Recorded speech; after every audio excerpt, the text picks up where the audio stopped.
everyone.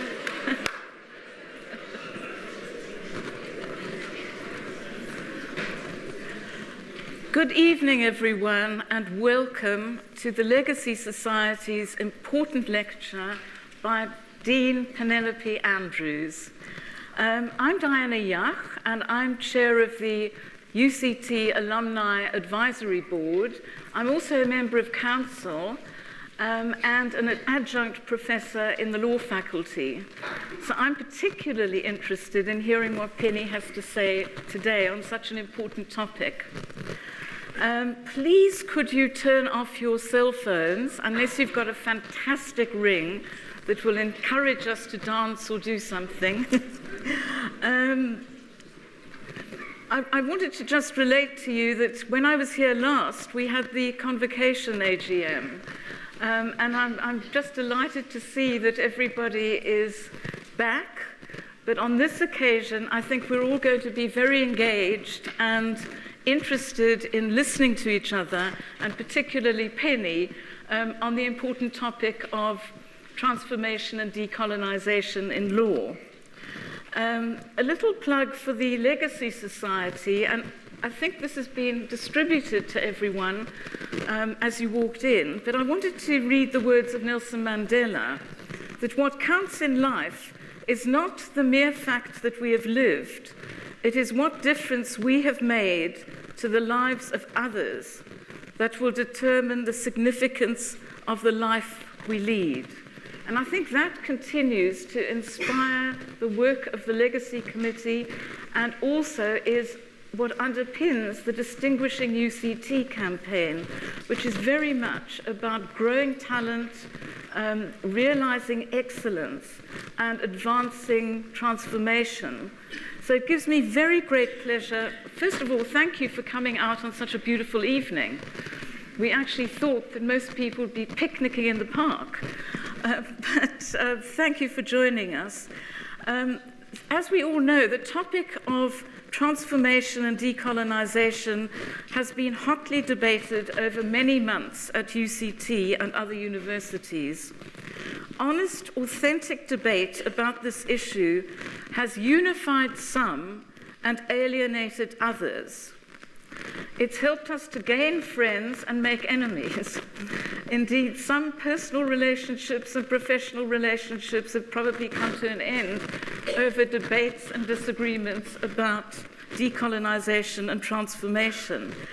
But I think that the fact we're all gathered here this evening demonstrates how many of us are interested and willing to engage in areas where we're likely to hold very different opinions and different experiences. But the important issue for me is that we're not avoiding conflict or dealing with difficult and often uncomfortable conversations, but bravely engaging and sometimes agreeing to disagree.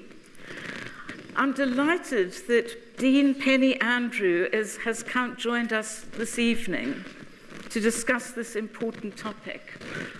She has demonstrated her bravery, authenticity, and willingness to tackle difficult issues over many years in her professional life in Australia, USA, and thankfully now back at UCT. In my view, Penny exemplifies all the attributes we want to see in our law students, but also students generally, demonstrating their humanity, their honesty, and their authenticity in dealings with each other. So I'm delighted to hand over to Penny and ask her to come and address us. Thank you.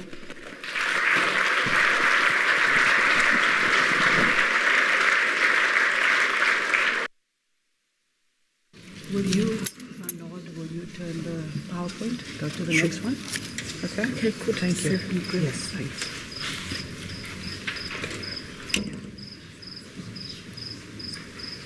So I'll just nod when I want you to go to the next page, okay?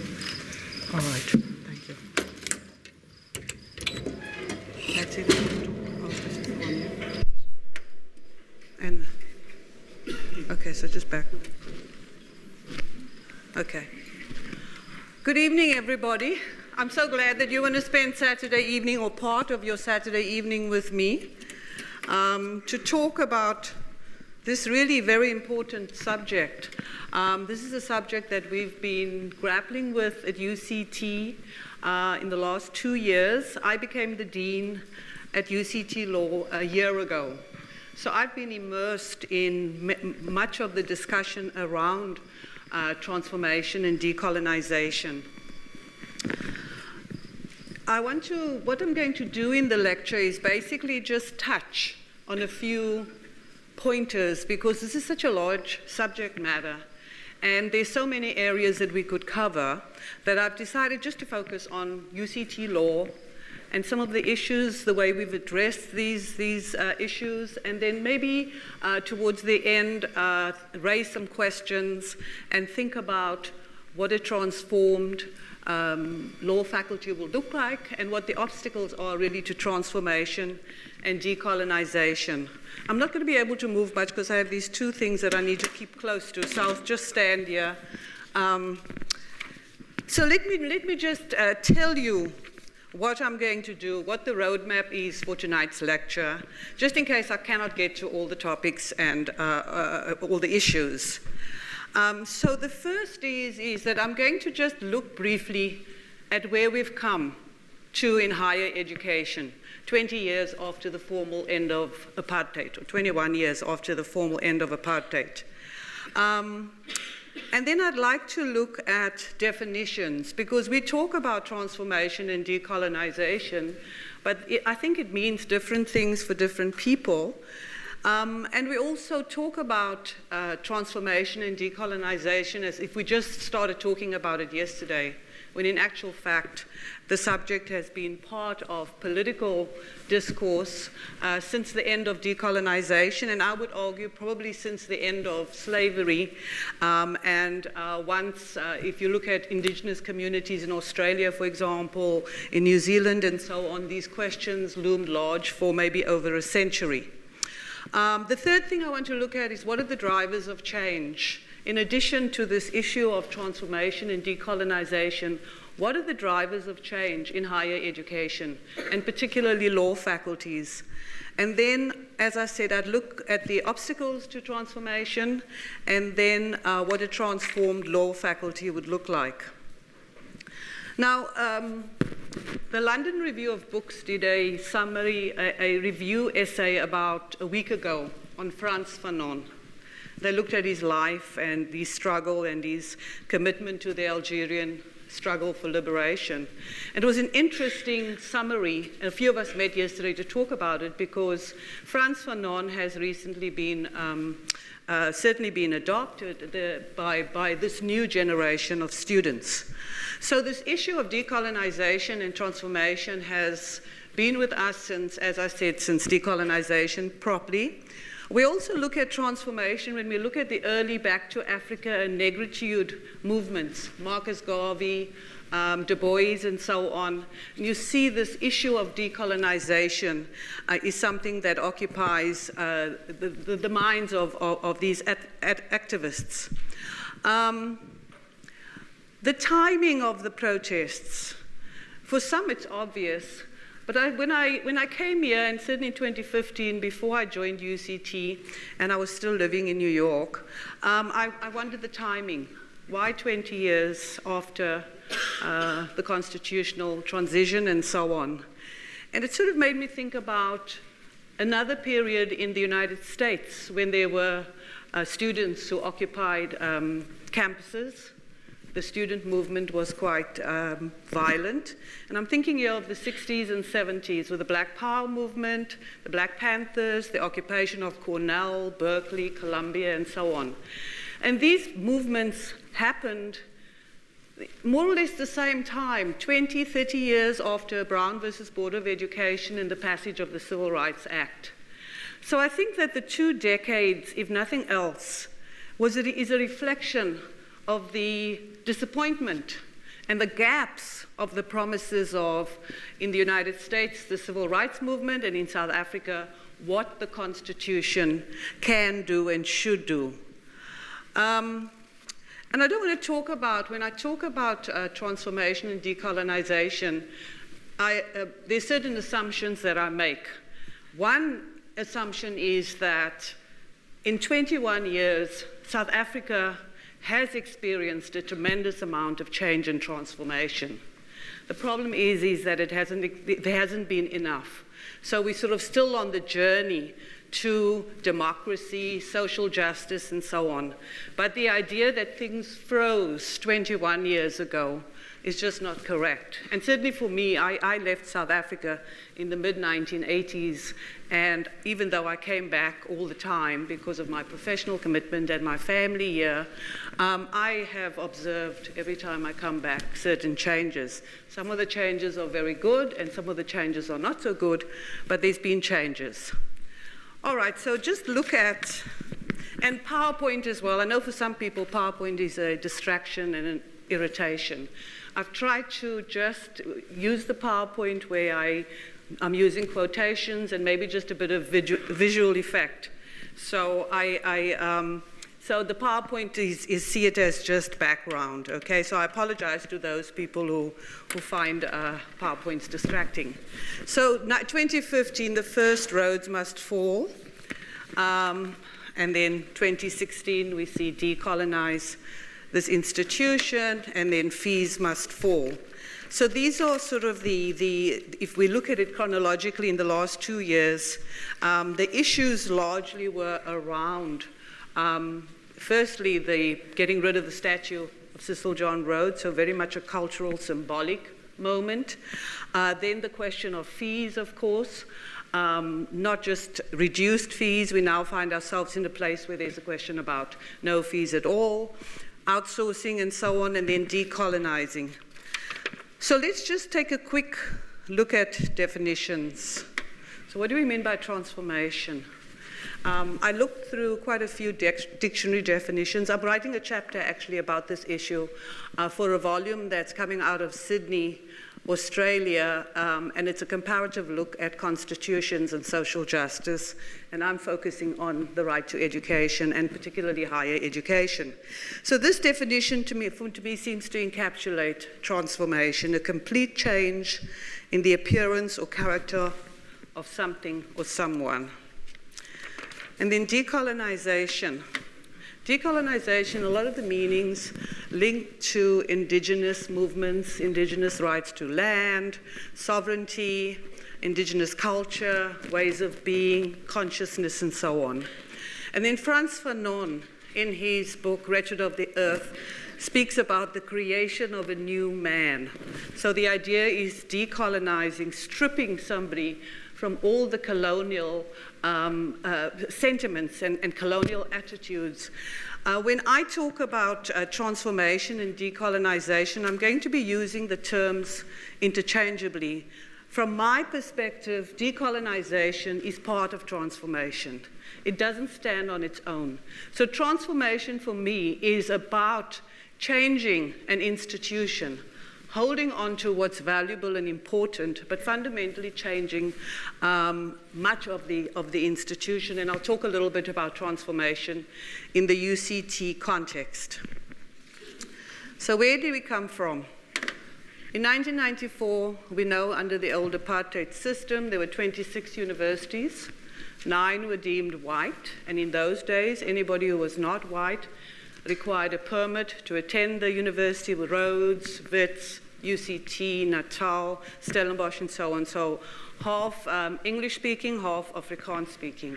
Then we had the coloured university set up here in Belleville, the Indian University, the University of Durban-Westville, and then, of course, the homeland institutions, the University of Zululand, what is now the University of Limpopo, and so on.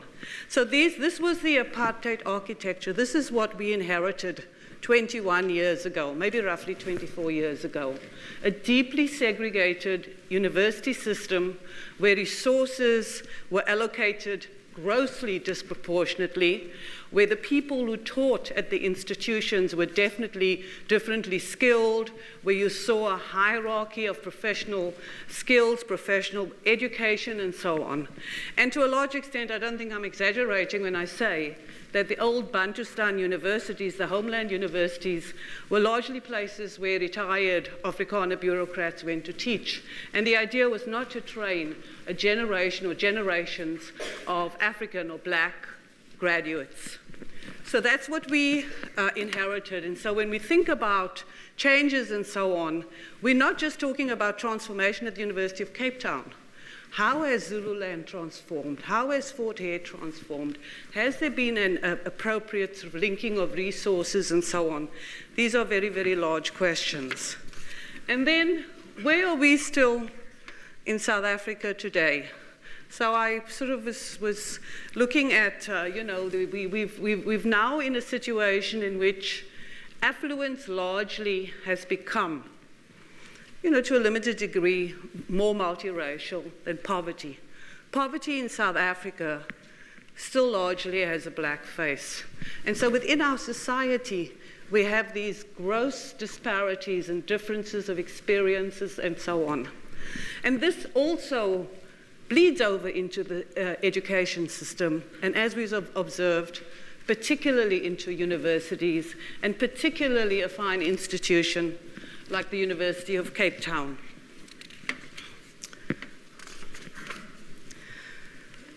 So let me just take a step back and talk about drivers of transformation.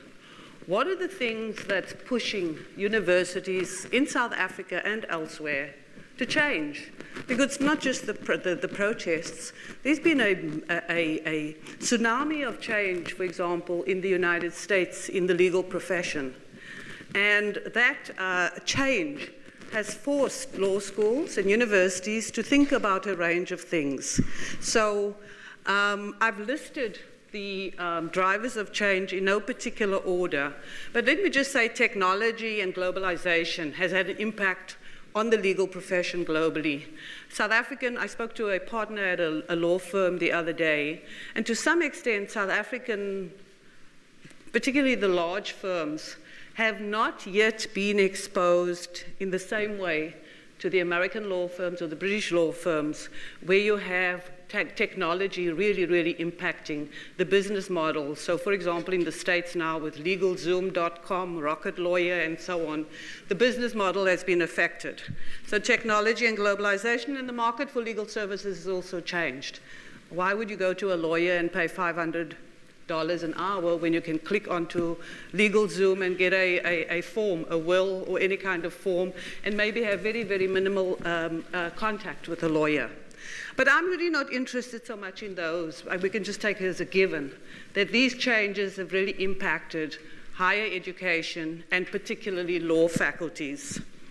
I want to talk about the Constitution, the student protests, and there's at the moment a review, a national review taking place of the law degree across all universities. You may or may not have heard about this review, but I do think that it has the potential to be a strong, and in fact it will be a driver for change in law faculties.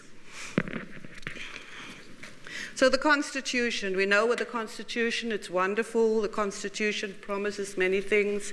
There's an expansive Bill of Rights that promises both civil and political rights, as well as social, economic, and cultural rights. Our Constitution is seen as the best liberal constitution of the 20th century. I used to teach international human rights law in New York, and my course was basically a course on the South African Constitutional Court's judgments, because from the very first judgment, the Constitution, the judges did not just embrace South African law, but also international law.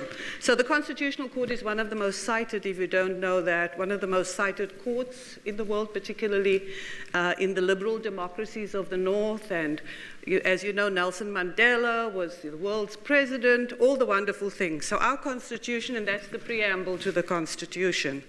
And most importantly, it doesn't just look back and talk about the divisions of the past, but also there's a commitment to improve the quality of life of all citizens and free the potential of each person.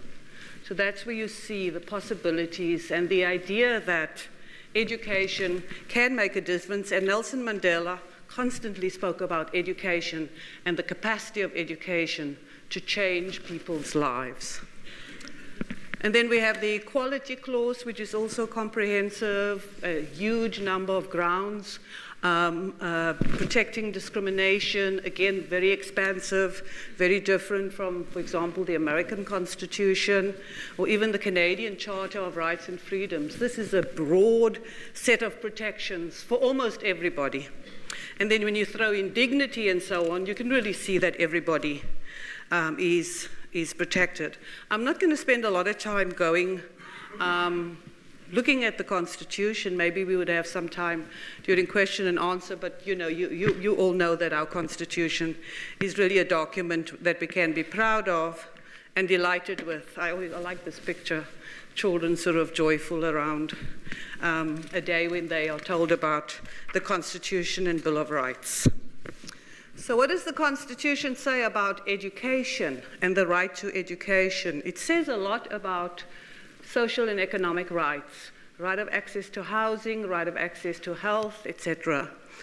I've sort of reduced to focus on what universities, the role of universities. Section 29 talks about everybody having the right to a basic education, including adult basic education, and to further education, which the state, through reasonable measures, must make progressively available. So essentially, this is about the state balancing its resources and how it will allocate its resources. And this really is about what the struggle is about in South Africa right now. If you look at the last decade of service delivery protests, for example, in places throughout South Africa, it is about this capacity of the state to make choices and improve the lives of people. So let's just quickly look at the demands of students. I've summarized them. They many, many demands, and because of the way that different universities are situated, there are some demands which are quite localized, and then we see specifically 3 sets of demands that the students have made. Economic demands, transformation, decolonization, and the localized demands are sort of, people who have been suspended, how they are treated. Whether we're going to, what we will do with, what the university will do with those who have been arrested and now in the criminal justice system, and so on. But I'm just going to focus on the question of transformation and decolonization, and also the economic demands. So we've seen the first driver of change, the Constitution. Now the student protests, the second driver of change. So let's look at these 3. As I said, I won't focus on the localized demands. But the first are a set of economic demands, and they really are about access to higher education. The idea that there should be a larger pool of people who have access to higher education. Now, we can have a conversation about whether everybody should go to university or a majority of the population and so on. But I think the demand was about access.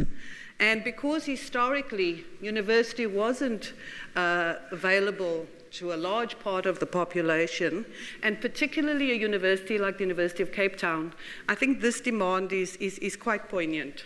Then the second demand is no fee increases, which moved to free university education.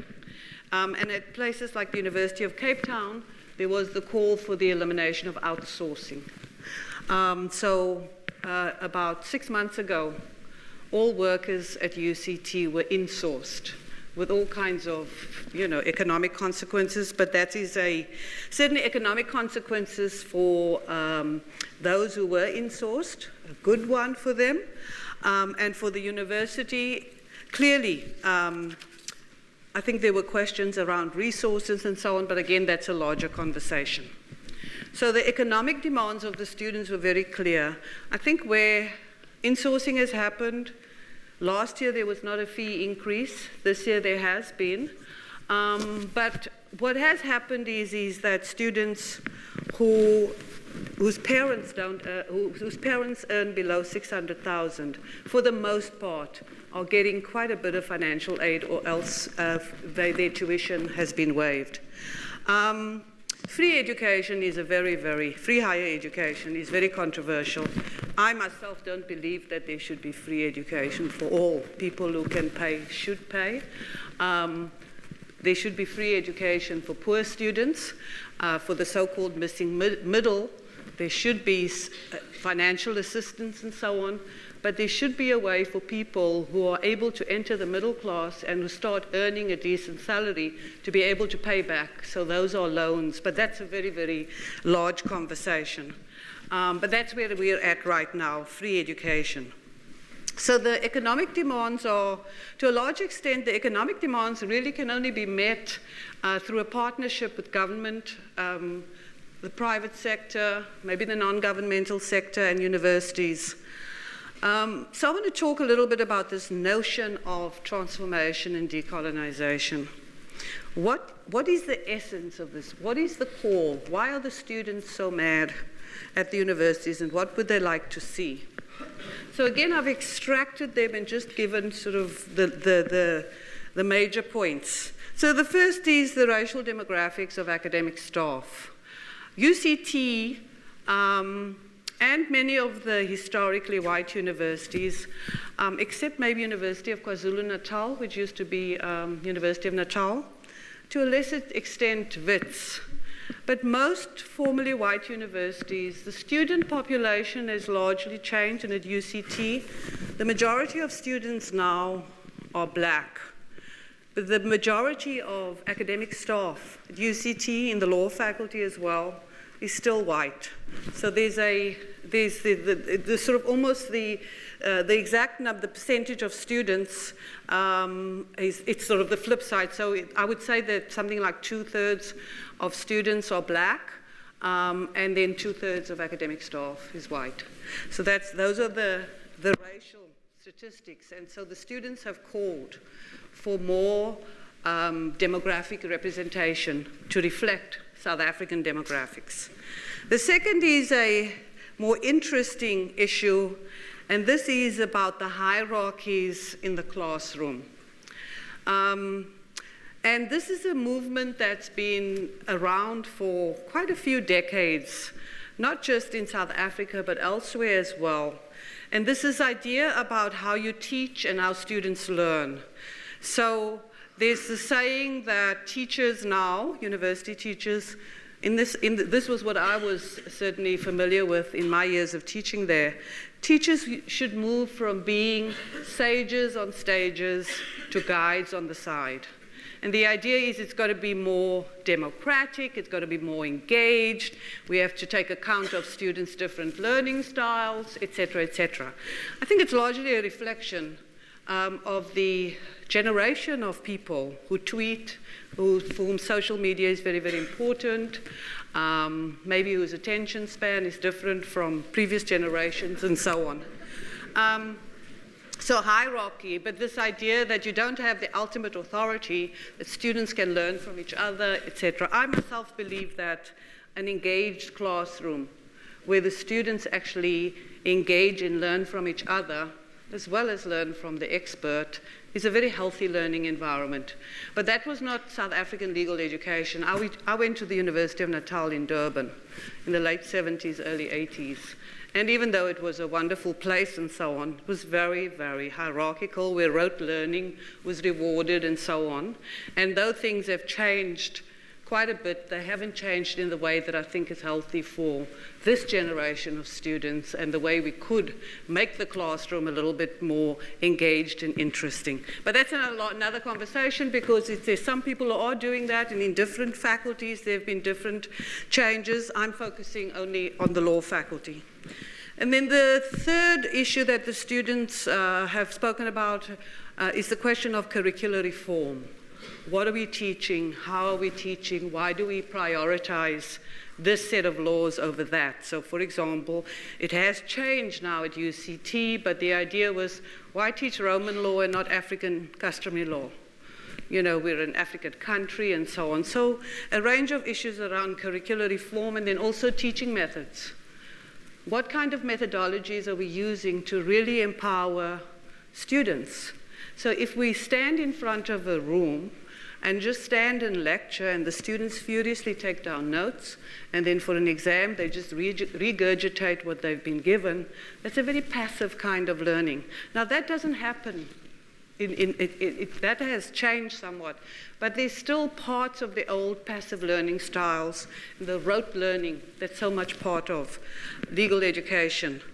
Then the other issue that students talk about is the culture of teaching and learning, and it's sort of linked to this idea of the engaged classroom and how we interact with them and so on. And then the fifth issue that the protesters have highlighted is the question of engaged and relevant research. Now, this is a difficult one because an excellent institution has the resources and the capacity to engage in a range of things, and who determines what's esoteric and what's irrelevant? And I think that this is a very, very difficult question because research is not just its application and its value aren't always apparent right from the beginning. And decades later, maybe somebody who sat in some room looking at, the mating habits of the fruit fly may come up with something that will help us go, sort of build a large aircraft or something like that. So the linkages, I think, are difficult to see, but that's an issue. And then decolonized African epistemologies. In other words, are we using African resources, African research, African literature, and so on? Now, law is particularly difficult because law is localized. And, it's all well for our students to learn the law of persons in Kenya or Tanzania, but if they're not going to practice there, it doesn't make much sense. So I think those are some of the issues, but this was certainly raised by the students. I'm not going to go through much, but as I said, the Council of Higher Education is currently conducting a review of all law schools to look at the LLB and to look what we are teaching, how we are teaching, etc. So I've just highlighted some questions that the surveys have asked. Each law faculty must write a self-assessment report, self-evaluation report, and answer a series of questions. And these are some of the questions that we've been asked about how our degree imparts to our graduates comprehensive and sound knowledge of the South African law, values, etc., etc. So these are just, I've just highlighted some questions. It's a range of questions. Big document with detailed information, with data, graphs, and so on. And then the staff. The survey also looks at staff, who we employ, the background of staff, diversity of expertise, ideas, etc., etc. So it goes beyond the demographic change, but also diversity in a range of ways. And this is an issue. Diversity of ideas has plagued universities in the UK, in the USA, and so on, Australia, where there's the argument, and I certainly think this argument holds in law school, where sort of a particular ideology holds more sway than others. So they've actually done research. This is factual, that law professors in the 200 law schools in the United States mostly are liberal, or Democrat voters, Democratic Party voters. So that's a bias that's been shown. Of course, it raises all kinds of questions, but I'm sure that in other faculties, I hope there are no scientists here, it will probably be the other side, maybe in the science faculties or engineering or something. There should be diversity. All right, so obstacles to transformation. What are some of the obstacles to transformation? So I've sort of raised these, the Constitution, the student protests, the LLB review, and so on. But of course, people say we should transform, and then we have the conversation, and we think about ways of doing it, we bring in experts, we look at the literature, and so on. The first is that we now know that there are basic education deficits that many students at UCT and elsewhere are burdened with. And universities can only do so much. By the time somebody comes to university, if they've been through a very, very poor schooling system, and where much of what they need to do to succeed at universities, even with all our changes, creates real problems. So we now know that this is the dirty secret of South Africa, that our basic education system has let hundreds of thousands, millions of students, particularly black students, down, I'd argue. Then there's the fragile culture of human rights, what I call that, and that is a sort of polarizing in debate and discourse. That it's very, very hard for people who do not agree on fundamental points to engage in a dialogue, to be able to either reach some kind of agreement or to disagree in a way that's healthy. So apartheid was such a violation of human rights. I mean, you know, apartheid was deemed a crime against humanity in 1977. So, and the system did not encourage. There was not a culture of human rights. So this idea that we have this cutoff date in 1994, we all go to the polls, and all the bad habits that we've learned suddenly disappear, that's just utopian. So I think there is a very fragile culture of human rights. It's evidenced in the crimes in our country, the violence against women, our racism, our sexism. There's a range of ways in which there is this fragile. It doesn't mean that we're the worst or anything. Look who the United States just voted. I mean, everywhere this is a problem. Voted for president, sorry. And then the shared consensus about the goals of education. I think that there has been a very interesting dialogue since 1994 happening with the leaders of higher education, with vice chancellors, with principals, with deans, and so on, about the goals of education. And I think that it's a work in progress. But if we could have some shared idea that sort of gels with the values of the Constitution, because people with a university degree have all kinds of aspirations, and what we teach and how we teach and the kinds of skills that students need is very often not easy to ascertain. Like I often ask, we have a conversation, what kind of lawyers do we want in South Africa in 2017 compared to lawyers from 1974? Maybe the skills are the same. I doubt it. But what exactly? We can have sort of broad consensus. You've got to be smart and all of that, but really what kind of skills? And then there's skills like collaboration and empathy, what is called soft skills. Those are the kinds of skills that 21st century professionals need in a range of ways. So this is just the idea that there's not a shared consensus. And then the tension between excellence and elitism. So UCT is an excellent institution. It's the best university on the continent. Its rankings, there's so many indicators that University of Cape Town is excellent. Its summer program, its alumni and so on. Does it have to be elitist? And what does it mean when we say it's an elite institution? It's difficult. Because we're all, we are elite in different ways.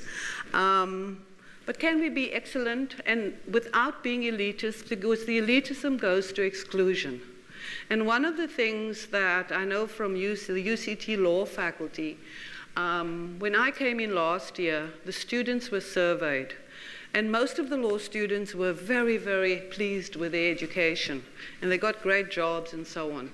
But almost to the person, the black students who identified as black said they felt like they didn't belong. They were excluded. So I don't know what the answer is. We can do many things, but this question of excellence and elitism is a difficult one to interrogate. And then the structure and culture of higher education, again, there's clearly a pecking order. There's a pecking order everywhere in the world. Do we keep the pecking order? What do we do about access, et cetera, et cetera? And then the culture in which, again, it goes to the earlier point that I raised about in the classroom. It may be that American higher education is so expensive and students see themselves as consumers. But as a teacher, I taught there for 22 years, and I would know my students. I would invite them to my house. I would know their names when they became lawyers. We engaged with our students in ways that some people do here, but it's not part of the culture. And I think it certainly has to do with maybe the large classrooms we have. I have no idea. But this is not something that I think, this is something that we need to pay attention to, because it really, the capacity to stay engaged and be intimately involved with the professional development of your students, for me, has always been a joy. I met, as the students have graduated, I have this open door policy, and I've met some final year students who want a character reference from me. And when I ask them, who's your mentor? So some of them have never had no mentor. Nobody in the law faculty that they can go to and say, you know, somebody who knows them, who can vouch for their character in a way that some students can. And I think that makes a difference as well, and it's particularly important with the demographics that we have. But again, it's a difficult issue. So what does a transformed law faculty look like? You know, I have a dream and so on.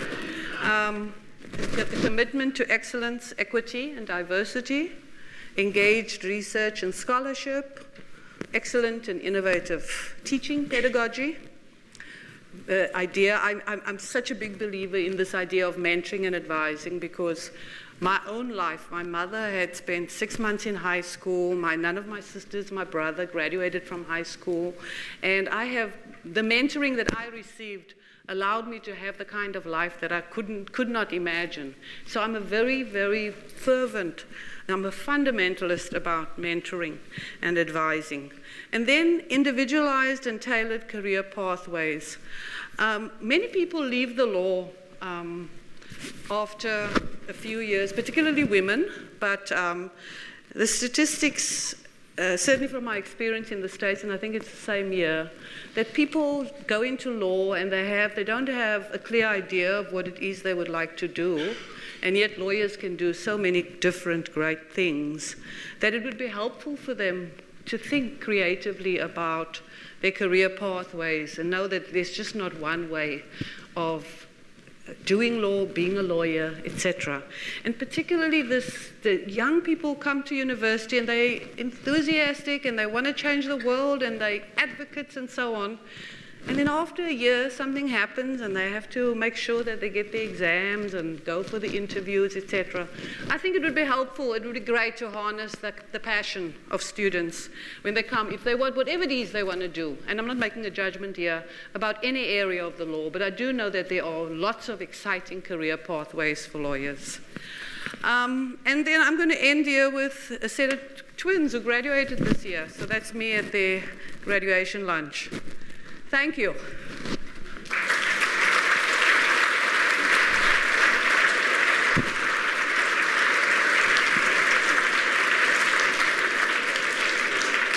I said I would leave 15 minutes for questions or comments. Okay, thanks, Billy.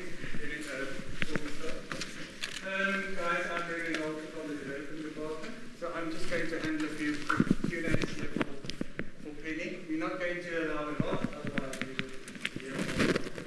So, anyway. There. Yes. Okay.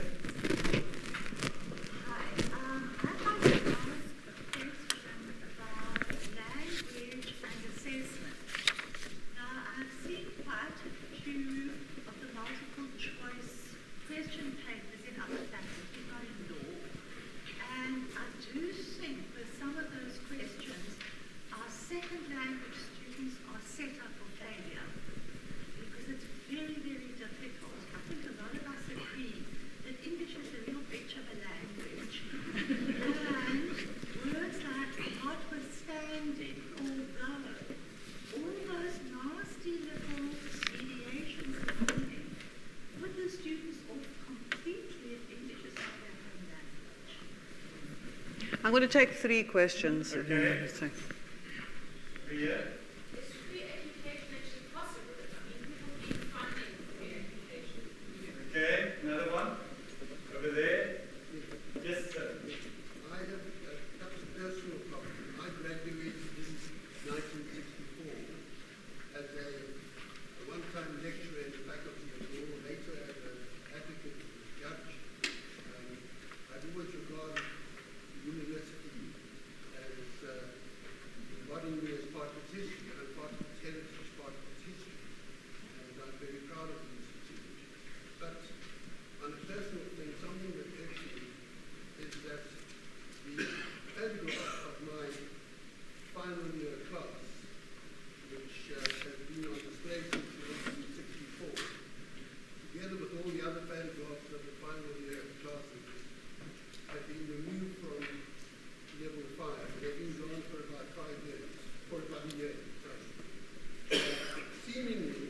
makes me think that if the university is ashamed of me, like it was, should I continue as a donor, giving the annual donation? Okay. All right, so we've got 3 questions. I know there are other people, but why don't I answer this 3?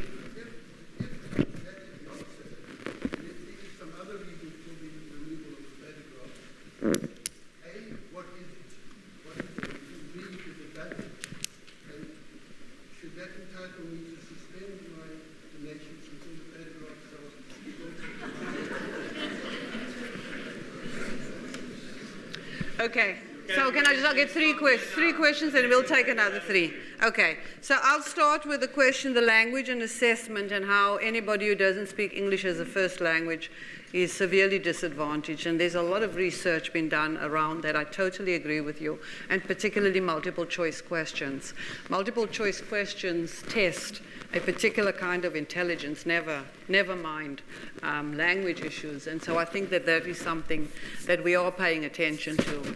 And not just with multiple choice questions, but the whole issue about assessment and evaluation. I mean, it's sort of common sense that when you teach something, you have to really be clear about how you're going to evaluate and assess, because the content is linked to the assessment.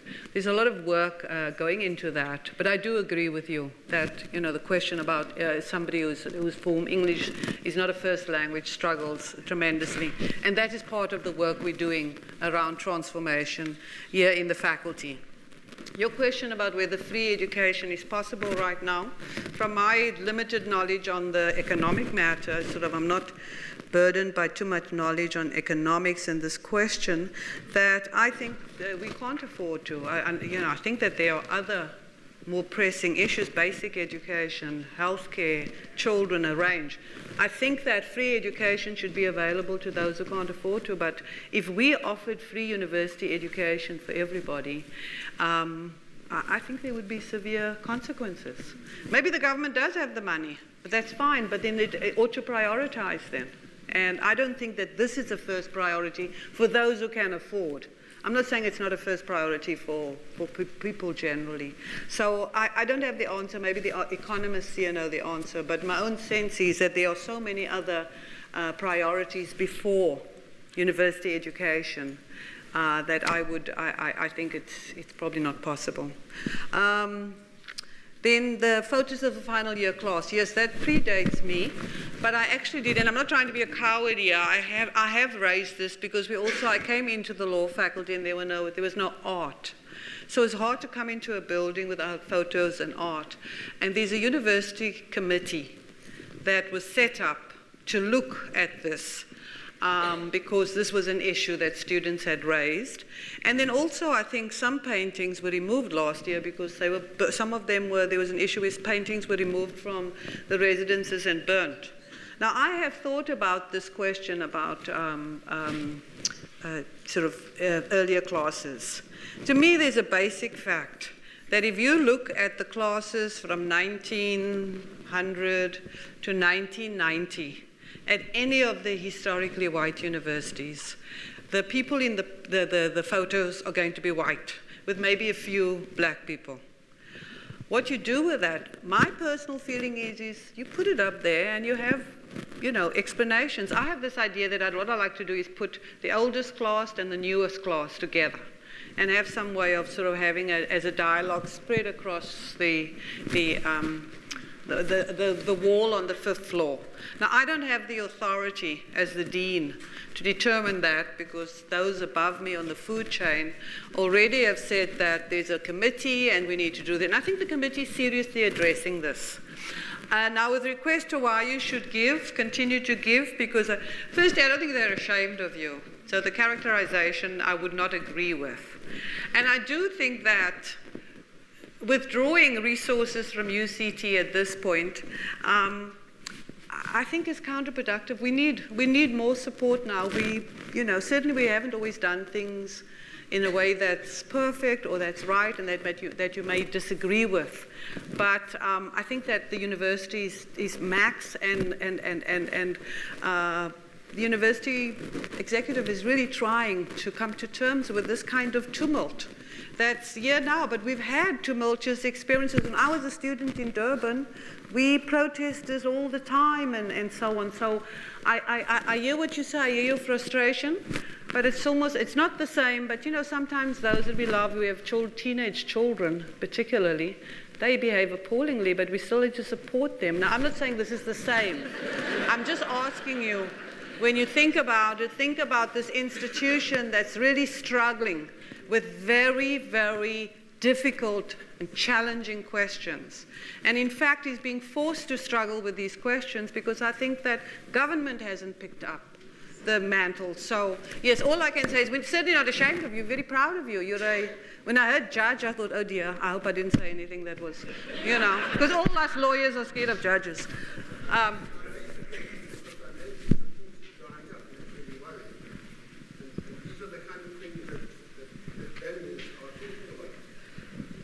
Yes.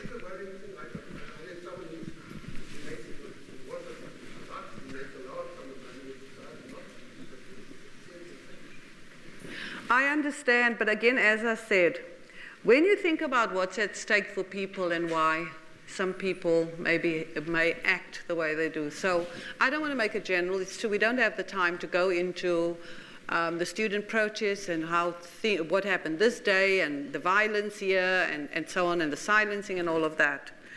But for many people, young people who are at UCT and at other universities, the degree stands between them and poverty. The desperation, it's clear they don't get a degree. Our unemployment rate for young people is abysmal. So that level of desperation, I'm not excusing it, but I think we need to engage because the stakes are so high.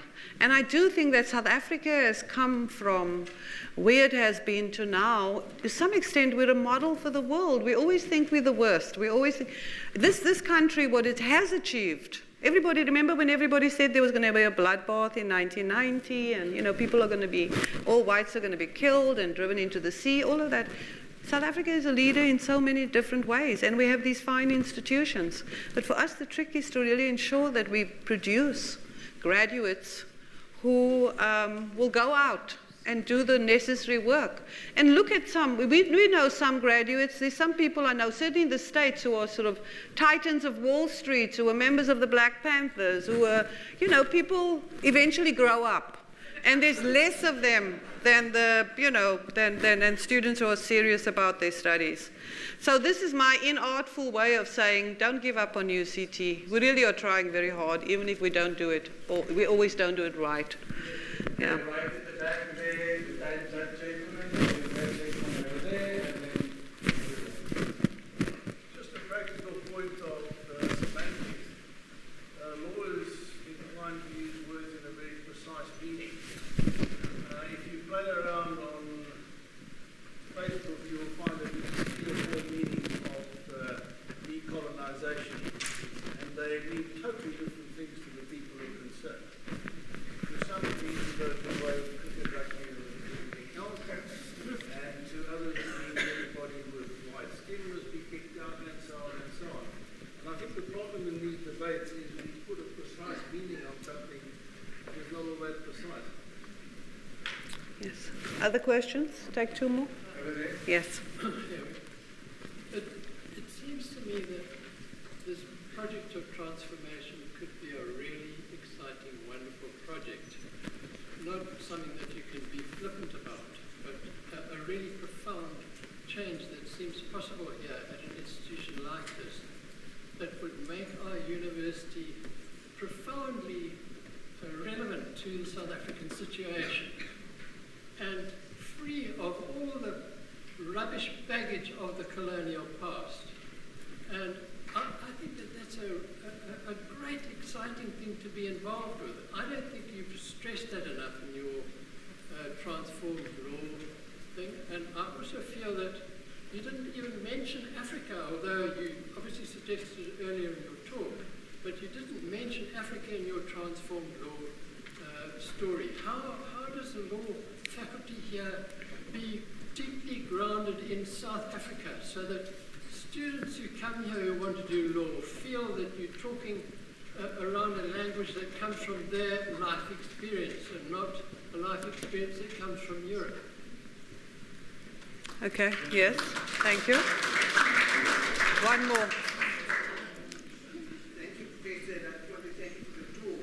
My question is, what is the university's approach to when I hear people speaking of decolonizing scientific study, medicine, engineering? Now, it's difficult to understand. I realize I'm part of the medical process. I realize that the content can be relevant to our country. But the approach, this subject, how do you approach scientific subjects in a decolonization? I just don't understand what is the university's approach to that, not what the students. Yes. Okay.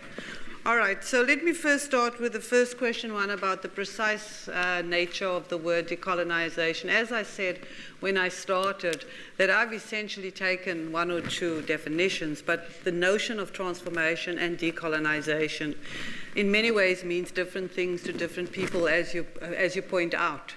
But for us to really engage with it, we've really got to take on board these different meanings and see what we can do about the project. So I agree with you. We don't need to have a precise meaning of decolonization to do the kinds of things that we need to do to do the exciting things that the third questionnaire person has raised. So let me go to question 3. You're correct. Transformation is exciting, and I thought I would sort of show this excitement by some of what I've said. Of course, I couldn't cover all of it, but this is the reason why I came back to live in South Africa, because of the possibilities of transformation. I didn't see the point in coming back and just same old, same old. So I agree with you. It is incredibly exciting. It's also challenging.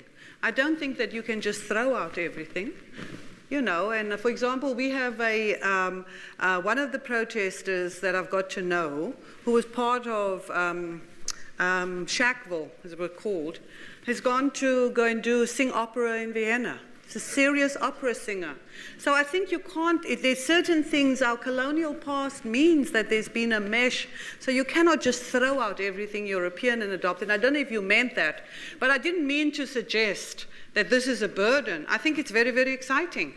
And maybe for the next, I'm just kidding. I was going to say for the next thing, I will really try to be more exciting, but I agree with you. With respect to deeply grounded in Africa, as I said, I did mention Africa in my talk, and I spoke about the limitations of African law in a context in which law is so localized. And I gave the example, but of course, if we think about African customary law as being part of South African law, we need to embrace our indigeneity and the fact that we are in South Africa and in Africa. But I also want to tell you about some limitations with respect to African research and so on. I went to my first African Law Deans meeting in Zambia in April. And from what I knew, because when I lived in the States, I've been to a couple, gone to Makerere, Nairobi, and so on. Many of Africa's great universities are shadows of their former selves.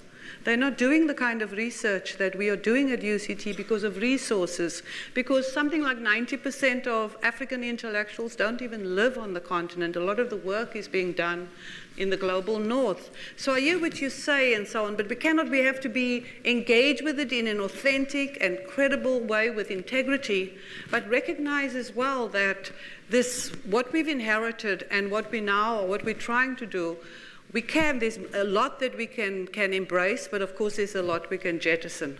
So I hope I answered your question. I think it's an exciting challenge. I think we don't know yet in fact, we never get to the stage of transformation. It's a work in progress that takes centuries. I mean, the first university was opened when was it? In 1170 or something like that? Well, look how universities are still struggling and transforming and so on. So I think the whole business of knowledge production is about transformation. And I agree with you. But I think we can't just embrace Africanness as just as a sort of, we have to be very, very clear. And for me, this is my interest. I do want to work very, very much with African law schools and really encourage our students to embrace internships and work and research and so on. But my concern is that the great universities, Makerere University, for example, I don't want UCT 20 or 30 years down the road to be Makerere University because people have left the resources, the buildings, etc., etc. The other thing is that we offer internships and exchange programs. And many, many students from the rest of Africa come to UCT. Our graduate program is almost entirely African students. But South African students if they get an internship, they want to go to London or Berlin or New York. To get them to go to Nairobi or Kampala is very difficult. So these are some of the real issues that we need to grapple with. The fact as well is that when I go to the African Law Deans meeting, I can talk about all the exciting research that the faculty is engaged in here. And many of the lecturers at many of the law schools have to have a second job because they barely get paid and they have to have practices and so on. So I hear what you say, but I think that I absolutely agree with you. It's very, very exciting and it's not just a burden. And then the third, about decolonizing scientific subjects. Again, this is a very complicated issue. Of course, nobody thinks, that we should think about throwing out penicillin and then replacing it with beetroot. I mean, I'm sure that that's not what you're thinking. But I do think that there was a YouTube about a student who had spoken about throwing out science, and I think the social media was very cruel with the student because I think, we've got to, people say things in the heat of the moment, it's a feature of youth and naivety and so on. I think science and certainly medicine, there is the capacity to decolonize and transform. What shape it will take, I can't tell you, I'm not a doctor, but I do know that the Faculty of Health Sciences has been engaged in a range of really, really exciting projects and work and so on that tries to link the real life experiences of people, the patients, the African patients, so it has to do with language, with culture, with sort of traditional medicine. Again, not exchanging one for the other. So it's a dialectical relationship, very, very exciting. With not just one answer, but of course we can't throw out scientific research that has proven to improve our lives, to change our lives. But we also can't ignore where we practice science, the impact, where is science? What is the experience of students who come to the science faculty? We don't want their experience to sort of overwhelm what's taught, but at least there's a recognition of their differences, etc., etc. As I said, I don't have the answer, but I'm certainly not calling, as I said, for, exchanging penicillin for beetroot. But anyway. Unfortunately, we need to call a question. Oh, you are. And this lady was this way. Okay. A remark, okay. What I think is rather pertinent, only white faces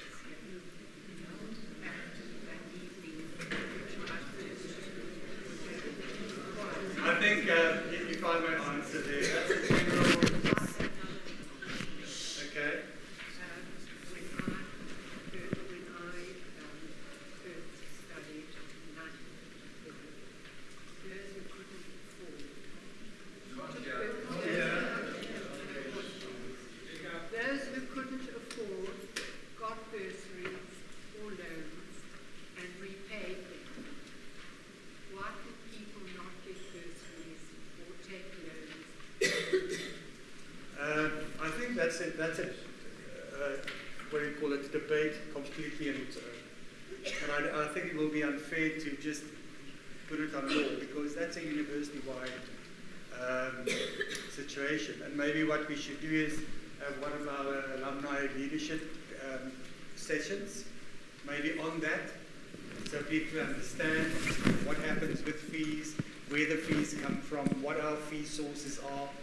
We've got different income streams, which is the government, which is research, which is fees, all that type of thing. So it's a heck of a lot more complex than what it was then. Also, our numbers have quadrupled since 1944. The university was never designed for 26,800 students. So it's a very difficult one.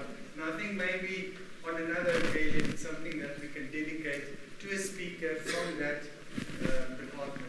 Except I could say, there's just one thing I want to say about law, that I'm trying to raise enough money so that everybody has a bursary or some kind of financial assistance and so on.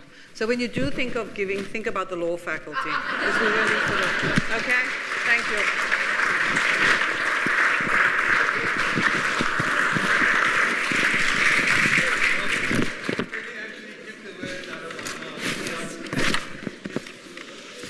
By talking about giving, brochures in front of you, the legacy brochure, the distinguishing university brochure. We're concentrating on law for the next 6 months. So please, she wasn't joking. We are having a law campaign for raising money, especially on the legacy side. I ask you to please have a look there. And then just thank you very much. Just want to say thank you for sharing us your knowledge.